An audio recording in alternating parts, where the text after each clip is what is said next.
আসসালামু আলাইকুম। কথা বলবো বাংলাদেশের অর্থনৈতিক সংকটকে কেন্দ্র করে। এই মুহূর্তে বাংলাদেশের সবচেয়ে অর্থনৈতিক সংকটের দিকে আমরা আছি। কারণ এই মুহূর্তে দেশে যে অবস্থা, তাতে সরকার এখন পর্যন্ত আমরা দেখলাম ৪১,০০০ কোটি টাকা ঋণ নিয়েছে। এই ঋণ কিভাবে সরকার পরিশোধ করবে? এটা কিন্তু আমাদের ঘাড়ের উপরে আসবে।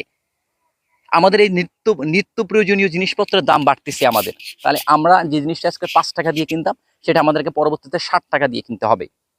এখন এই যে সংকটটা হলো, কেন হইলো?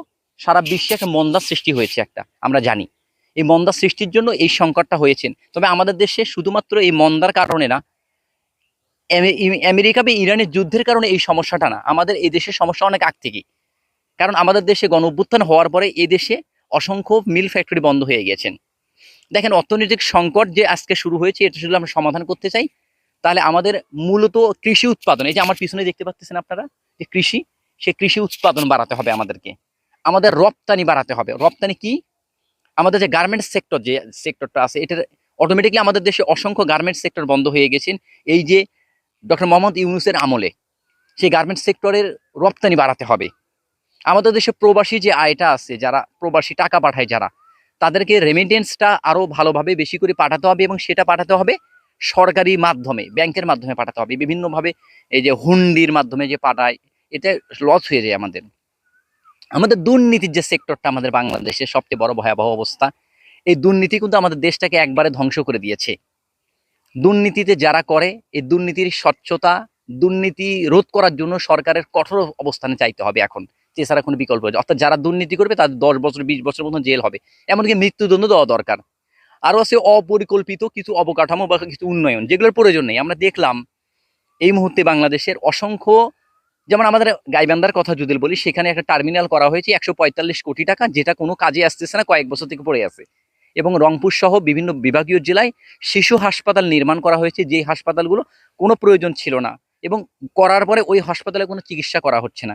সরকার এইগুলো একটা চাপের কারণে, এগুলো সমস্ত কিন্তু অর্থনৈতিক সংকট। এখন বিএনপি সরকার আছে বিদেশি অর্থনৈতিক সংকট, তা কিন্তু নয়। ডক্টর মোহাম্মদ ইউনূস যে ছিল, সেখানেও একটা অর্থনৈতিক সংকট ছিল, এগুলোর কারণেই। এখন এই অর্থনৈতিক সংকট থেকে দূর করতে, মানে দূর হয়ে আমরা যদি সামনের দিকে এগিয়ে যেতে চাই, তাহলে আমাদের সবার সম্মিলিত প্রচেষ্টা লাগবে। তার মধ্যে হচ্ছে বিরোধী দল। বর্তমানে বাংলাদেশে সরকারি দলের সঙ্গে বিরোধী দলের সম্পর্কটা খুব একটা ভালো না। বিরোধী দল এখনো খুবই ব্যস্ত জুলাই সনদকে কেন্দ্র করে, জুলাইকে বাস্তবায়নকে কেন্দ্র করে। অথচ দেশে আমাদের এত এত সমস্যা, সুশিক্ষার সমস্যা, সুচিকিৎসার সমস্যা, খাদ্যে দ্রব্যমূল্য প্রতিদিন বৃদ্ধি পাচ্ছে, জ্বালানির সমস্যা, গ্যাসের সমস্যা, আমদানি রপ্তানির সমস্যা হচ্ছে, শিল্প উৎপাদন বাড়তেছে না। এগুলো নিয়ে কিন্তু আমাদের মানে বিরোধী দল এবং সরকারি দল যে বসে আলোচনা করবে, এইরকম পর্যায়ে যাচ্ছে না। মূলত সবারই সম্মিলিত প্রচেষ্টার মাধ্যমে একটা দেশ এগিয়ে যায়, একটা সমাজ এগিয়ে যায়। কিন্তু আমরা যদি সবাই এককভাবে চিন্তা করি, সবাই সবার মতো ব্যস্ত থাকি, সবাই সবার স্বার্থ নিয়ে ব্যস্ত থাকি, তাহলে দেশের এই অর্থনৈতিক সংকট দূর করা কোনো সরকারের পক্ষে সম্ভব নয়। সেটা বিএনপি হোক, জামাত হোক, বা ভবিষ্যতে আওয়ামী লীগ হোক। তা আমার কথা হচ্ছে, অর্থনৈতিক সংকট দূর করতে গেলে আমাদের এই কৃষির প্রতি বেশি একটু নজর দিতে হবে। আমাদের কৃষি প্রধান দেশ, কিন্তু আমাদের কৃষির দিক থেকে এখন অনেক পিছনে। কারণ আমরা প্রযুক্তি ব্যবহার করে কৃষি উৎপাদন করতে পারি না। আমরা এখনো বদ্ধতার আমলের মধ্যে কৃষি উৎপাদন করি। আমাদের শিল্প উৎপাদন, অর্থাৎ গার্মেন্টস সেক্টরের উৎপাদন কমে গেছে। অন্য অন্য দেশ আমাদের জায়গাটা দখল করে নিচ্ছে। যেখানে আমরা ১ নম্বর জায়গা ছিলাম কৃষি রপ্তানি পোশাকে, সেখানে আমাদের সিরিয়াল এখন ৩-৪-এ আসে যাচ্ছে।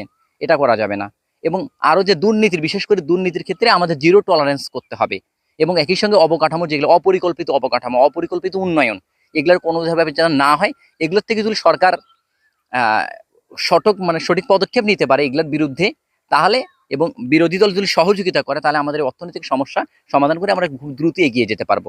অনুগ্রহ করে আপনাদের মতামত অবশ্যই কমেন্টে জানাবেন। আসসালামু আলাইকুম।